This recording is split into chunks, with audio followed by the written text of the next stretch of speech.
अस्सलाम वालेकुम नाजरीन, आप देख रहे हैं प्रोग्राम व्यूज़ ऑन न्यूज़ और मैं हूं आपकी होस्ट महक अशफाक। खबरों के तजिए के लिए हमारे साथ मौजूद हैं बिलाल जमान। अस्सलाम वालेकुम बिलाल साहब। ये दिवाली मुस्ताक। बिलाल साहब, इंतहाई अफसोसनाक खबर आई है। पेंस हॉस्पिटल का जो मैटरनिटी वार्ड है उसकी एनआईसीयू में आग लगने से 14 नौमौलूद बच्चे जाँ बहक हो गए हैं। उनके लवाहिकीन गम से निढाल हैं और इंसाफ की अपील कर रहे हैं। वज़ीर आज़म ने कमेटी बना दी है जो कि 48 घंटों में रिपोर्ट पेश करेगी कि कौन इसके पीछे था, किसकी गफलत की वजह से ये आग लगी है और इस आग को रोकने के लिए कोई इंतज़ाम बर वक्त क्यों ना किया गया। तो ज़रा बिलाल साहब, इस वाक़ये की तफ़सील बताएं कि क्या मज़ीद तफ़सीलात हैं। जी, देखिए ऐसे ही है। एक तो ये कि बिल्कुल अफ़सोसनाक वाक़या है, और जब ये सुबह जिस तरीके से रिपोर्ट हुआ और बिल्कुल एक आप कह रहे हैं कि उसके बाद से पूरे मुल्क की जो फ़िज़ा है वो सोगवार थी। देखिए बिल्कुल छोटे बच्चे, जो आपने ज़िक्र किया, जो एनआईसीयू इनक्यूबेटर्स होते हैं, या जो आप कहने के बच्चों को, नवमौलूद बच्चों को रखा जाता है, नर्सरी जिसको बोलते हैं, वहाँ पे ये बिल्कुल चंद घंटों से लेकर चंद दिनों तक के बच्चे होते हैं। और ये बताया जा रहा है कि वो बच्चे इसी तरह, एक वालिद जो हैं एक बच्चे के, उनका ये भी बयान आया है कि मैं 2-3 दिन से उनके बच्चे को ऑक्सीजन लगी हुई थी। वो कह रहे थे कि मैं उस वार्ड में जा रहा था, तो वहाँ पे तकरीबन 50 से 55 के करीब बच्चे बच्चे थे। ये उनकी मतलब है कि है वो ऑब्ज़र्वेशन है। लेकिन बाज़-औक़ात कमरे मुख्तलिफ़ होते हैं जहाँ पे बच्चों को रखा जाता है, या जो इंतहाई निगहदाश्त होती है, जहाँ पे इंक्यूबेटर्स होते हैं, वो सेक्शन अलग होता है। तो अभी तक जो रिपोर्टेड है, जो ऑफ़िशियल आप कह लेंगे हुकूमत के जो नंबर्स हैं, उसके मुताबिक ये 14 बच्चे ही जहाँ बहक हुए हैं। मज़ीद ऑब्वियसली जैसा वज़ीर-ए-आज़म ने कमेटी बनाई है, तहकीकात भी होंगी।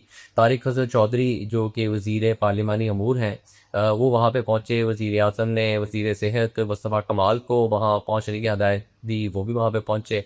कमिश्नर इस्लामाबाद, रिपोर्टली ये बताया गया कि जो फायर ब्रिगेड की गाड़ियाँ हैं वो बहुत ताख़ीर से पहुँची। देखिए इस्लामाबाद की जो है अपना विसिनिटी है, इसके अंदर ज़्यादा से ज़्यादा जो टचिंग टाइम होना चाहिए, या जो रीच टाइम होना चाहिए, वो 10 से 12 मिनट है। इससे ज़्यादा टाइम नहीं लगना चाहिए था। कब ये रिपोर्ट हुआ, कब इत्तला दी गई, कब वो इत्तला मौसूल हुई और इतनी देर क्यों लगी?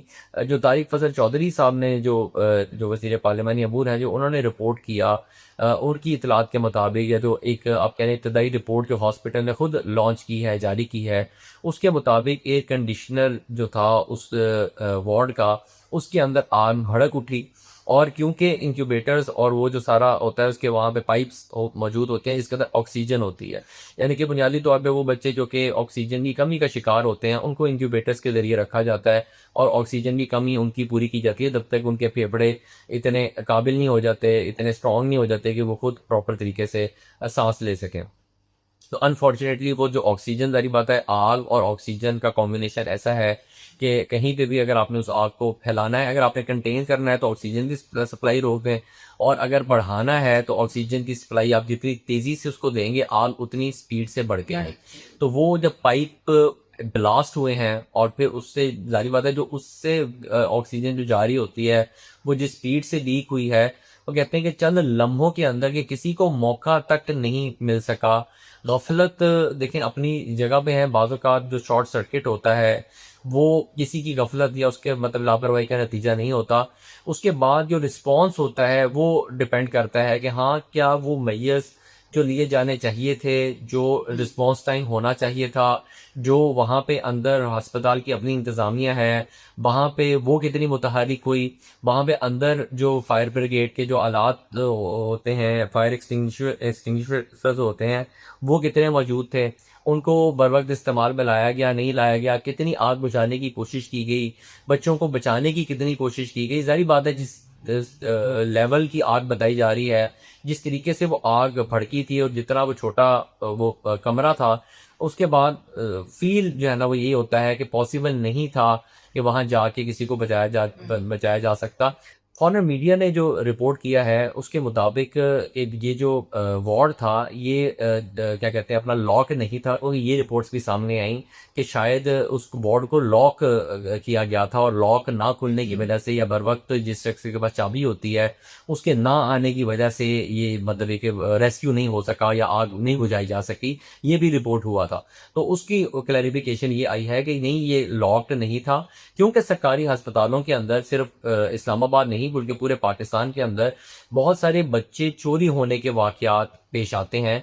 तो उसकी पेश नज़र ये जो वार्ड था ये मुसलसल जो वार्ड बॉयज़ होते हैं या जो वहाँ का मैनेजिंग नर्सिंग स्टाफ होता है उसकी ज़ेरे निगरानी था। बाज़ औक़ात ऐसे होता है कि बाहर से उसको कुंडी लगा दी जाती है, लॉक कर दिया जाता है, और जो उसके मतलब एक नर्सिंग स्टाफ होता है वो सामने वाले कमरे में या करीब वाले कमरे में या आसपास कहीं पे उसके मौजूद होता है, अगर अंदर हर वक्त मौजूद ना भी हो तो। क्योंकि बच्चे इंक्यूबेटर्स के अंदर होते हैं, उनको ऑक्सीजन लगी हुई होती है, उनको वक्तन फ़वक्तन आके उनको मॉनिटर किया जाता है। या फिर जो लवाहिकीन है बच्चों के, सॉरी मतलब ये कि जो उनके अकरबा हैं, जो अजीज़ व कारन हैं, वो किसी वक्त वहाँ पे उनको इजाज़त होती है कि वो आगे बच्चे को देख सकते हैं, कर सकते हैं। तो बहरहाल ये मतलब है कि उन्होंने बताया कि अंडर ऑब्जर्वेशन था, लॉक्ड बिल्कुल नहीं था, ऐसा नहीं था कि उसको ताले लगे हुए थे और कोई अंदर जा नहीं सकता था। ये बहरहाल क्लैरिफिकेशन ज़रूर आई है।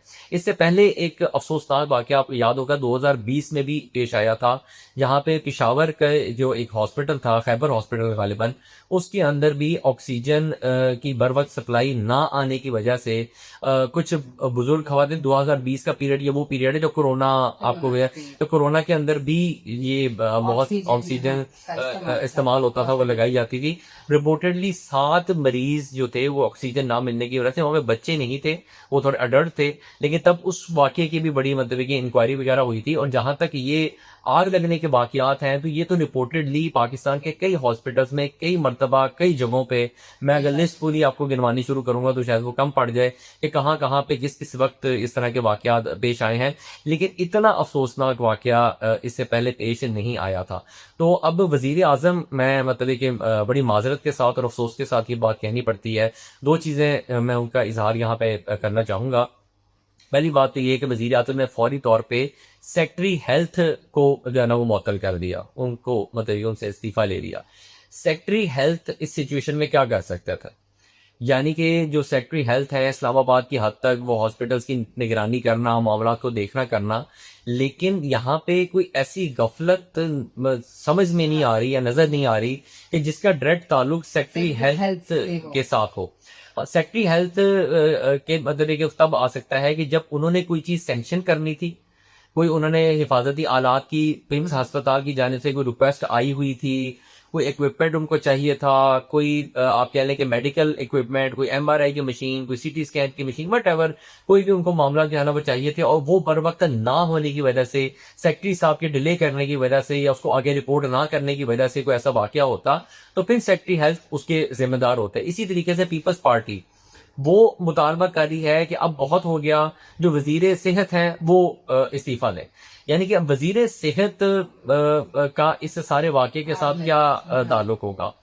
वज़ीर सेहत ये कर सकते हैं कि इसके ऊपर रिपोर्ट तलब करें, जो वाक़ई अगर कोई इसके अंदर वाक़े के अंदर कोई गफलत पाई जाती है, कोई जो है ना वो आप कह लें कि सीरियस किस्म की एक आप कह लें कि नेग्लिजेंस इसके अंदर सामने आती है। जैसे कि 2020 के वाक़े में मैं आपको बता रहा हूँ कि वहाँ पे नेग्लिजेंस हुई थी। वहाँ पे जो बर वक्त ऑक्सीजन मंगवाई जानी चाहिए थी और बर वक्त ऑक्सीजन का टैंक फिल होना चाहिए था, वो नहीं हुआ था, जिसकी वजह से ये वाक़या पेश आया था। तो उस वक्त बाकायदा एफआईआर भी दर्ज हुई थी, लोगों को जिम्मेदार भी ठहराया गया था, उनको मुअत्तल भी किया गया था, बल्कि उनके खिलाफ इंक्वायरी रिपोर्ट के बाद गालिबन उनको सजा भी हुई थी। मेरे पास एग्जैक्ट इस वक्त जो है ना उसकी रिपोर्ट नहीं है, लेकिन वहाँ पे बहरहाल वो नेग्लिजेंस अंदाजा हो रहा था, फील हो रही थी नेग्लिजेंस। यहाँ पे एक आप कह लें कि एक टेक्निकल फॉल्ट है जिसकी वजह से हमारे घरों में भी हमने देखा है। अब आजकल जो नए एयर कंडीशंस हैं जिनके अंदर T3 टेक्नोलॉजी है और उसके अंदर कहते हैं जो गैस होती है वो बहुत वो फ्लेमेबल होती है, उसके बेनिफिट्स भी हैं। बेनिफिट ये है कि वो बहुत कम टेम्परेचर के ऊपर पावर के ऊपर कूल डाउन हो जाती है, जल्दी ठंडक पहुंचाती है, सब कुछ करती है। लेकिन उसके एडवर्स इफेक्ट्स ये हैं कि वो बहुत जल्दी आग भी पकड़ लेती है। यानी कि अगर अंदर कोई आपके मैल फंक्शन हुआ है, कोई चिंगारी भड़की है, तो वो फौरी तौर पे अगर कोई एक्सप्लोजन होता है एयर कंडीशनिंग के अंदर, तो वो जो उसका टैंक होता है वो बहुत जल्दी एक्सप्लोड करता है, क्योंकि उसके अंदर भी गैस, वही गैस ट्रैवल कर रही होती है। यूनिट तो बाहर होता है, जो आउटर यूनिट होता है, आप कह लें कंप्रेसर उसके अंदर होता है, सिलेंडर उसके अंदर होता है, गैस मेनली तो वहाँ पे होती है। लेकिन हमने देखा है कि इनडोर यूनिट्स के अंदर बहुत ज़्यादा एक्सप्लोजन्स के वाक़यात पिछले 2-3 सालों के अंदर रिपोर्ट हो चुके हुए हैं। और वहाँ पे भी ऐसे ही होता है कि जिन घरों के अंदर ये आग लगी, उन्होंने भी ये रिपोर्ट किया कि हम कुछ नहीं कर सके, हमारी आंखों के सामने सब कुछ हुआ, लेकिन आनन फानन इस तरीके से आग भड़की कि जो है ना, वो हमारे पास और कोई ऑप्शन नहीं थी कि हम वो एसी मुकम्मल तौर पर सड़ गया, दीवार सड़ गई, पर्दे जल गए, जो कुछ उसके करीब करीब था, ये मतलब कि इतना इसका नुकसान हुआ। तो यहाँ पे वज़ीर आज़म ने फौरी तौर पे अभी आप बिल्कुल आप एक कमेटी बिठाते, इंक्वायरी आप करते, इंक्वायरी रिपोर्ट आने के बाद अगर आपको फील होता कि ये लोग जिम्मेदार हैं, नेग्लिजेंस है, तो बिल्कुल आप सेक्रेटरी सेहत क्या, आप वज़ीर सेहत क्या, आप पिम्स के अमले को, पिम्स के एमएस को, जो भी मतलब है कि वहाँ पे जिम्मेदार हैं, आप सबको मुअत्तल करें, उनको सजा दें, सब कुछ करें। लेकिन प्रीएम्प्टिवली फौरी तौर पे एक इम्प्रेशन शो करने के लिए करना, ये बात समझ में नहीं आई। दूसरी जानिब कमिश्नर जो इस्लामाबाद हैं, वो जिस तरीके से वहाँ पे पहुंचे, वो थोड़ा सा आप कहने के एक डेकोरम होता है।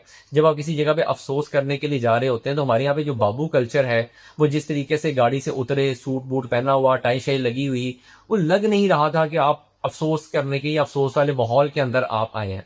तो थोड़ा सा अगर अपना ऑप्टिक्स का भी ख्याल कर लिया जाए, ध्यान रख लिया जाए कि हम समझते हैं कि बिल्कुल मतलब है कि जारी बात है कि उनका ऑफिस ऐसा है, वो वहाँ पे तैयार श्यारी होके जाते होंगे। लेकिन बहुत सारे लोगों की राय मैंने देखा कि इसके ऊपर लोग कमेंट कर रहे थे कि वो अपना कोट और टाई वगैरह वो गाड़ी के अंदर रख के भी वो वहाँ पे जा सकते थे, जिससे वो लगता कि मतलब ये कि थोड़ा सा वो मतलब उनको भी कोई उसका असर हुआ है। तो वहाँ पे जो उन्होंने मीडिया टॉक की या जिस तरीके से वो उनकी अब कह लें बॉडी लैंग्वेज थी, जो उनका सूट बूट था, उससे वो चीज़ जो है ना वो डिपिक्ट नहीं हो रही थी, जो कि आप कह लें कि थोड़ा सा नेगेटिव इम्पैक्ट किया उसका। बाकी देखें, अफसोसनाक वाक़या बिल्कुल है। हम जो लवाहिकीन हैं उनके गम में हम बिल्कुल बराबर के शरीक हैं। हम खुद बच्चों वाले हैं और समझ सकते हैं कि ये कम, ये दुख, ये दर्द कितना बड़ा है। माँ बाप और के लिए औलाद का के हम से बड़ा और आपकी आंखों के चले सामने ना सही, लेकिन आपके बिल्कुल मतलब है कि आप उस मतलब ये कि समझ सकते हैं कि किस तरीके से वहां पे आग भड़की और आपके जो लखते जिगर थे, वो किस तरीके से उन आग की लिपटों के अंदर झुलस कर जो है ना वो मतलब ये जा बाग हुए हुए राख हो गए। और उसकी जो एक तकलीफ है, वो उसका उम्र का गम है, या जो है ना उसको मतलब है कि कम नहीं किया जा सकता, बुलाया नहीं जा सकता। अब आप जितनी मर्जी कमेटियां बना लें, मेरी दानिश के मुताबिक वजीर आजम कुछ ना कुछ पैकेज का भी कोई इन लोगों के लिए ऐलान करेंगे, लेकिन तब भी जो लॉस हो गया है, जिस माँ ने अपने पेट के अंदर 9 महीने उस बच्चे को रखा, एक खातून कम उस माँ की ही वैसे ही एक औरत के लिए बहुत ट्रॉमे वाला एक पीरियड होता है, तो इसमें बिल्कुल वो खातून जो है वो बता रही थी कि अभी 2 दिन पहले उनकी सर्जरी हुई है और जो नॉर्मल बच्चा था वो भी जाँ बाग हो गया। वो कहते मैं इसी कंडीशन के अंदर यहाँ बैठी एहतजाज कर रही हूँ। और उनका एक ही पॉइंट था कि जो फायर ब्रिगेड की गाड़ियाँ हैं वो इतनी देर से क्यों पहुँची। तो जिस तरह मैंने पहले अर्ज़ किया कि दुख, दर्द, गम अपनी जगह पे, लेकिन मेरे अंदाजे के मुताबिक जितनी जल्दी जो कुछ भी कर लेते, जिस तरह का माहौल वहाँ पे जो बयान किया जा रहा है, वहाँ पे अगर आग इस तरीके से लग चुकी हुई थी, भड़क चुकी हुई थी, तो उसको सिर्फ कंटेन किया जा सकता था कि वो 7 वाले वार्ड में या कहीं और ना फैलती। लेकिन उस वार्ड के अंदर जो लोग या जो बच्चे मौजूद थे, उनको बचाना शायद तकरीबन नामुमकिन था।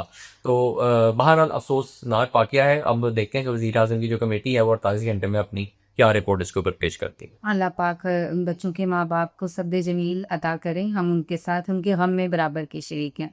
चलें जी, प्रोग्राम व्यूज़ ऑन न्यूज़ के साथ अपनी होस्ट महक इशफाक को इजाज़त दीजिए। आपसे फिर मुलाकात होगी। अपने फीडबैक से हमें आगाह करते रहिए and don't forget to subscribe Desi TV USA। अल्लाह हाफिज़।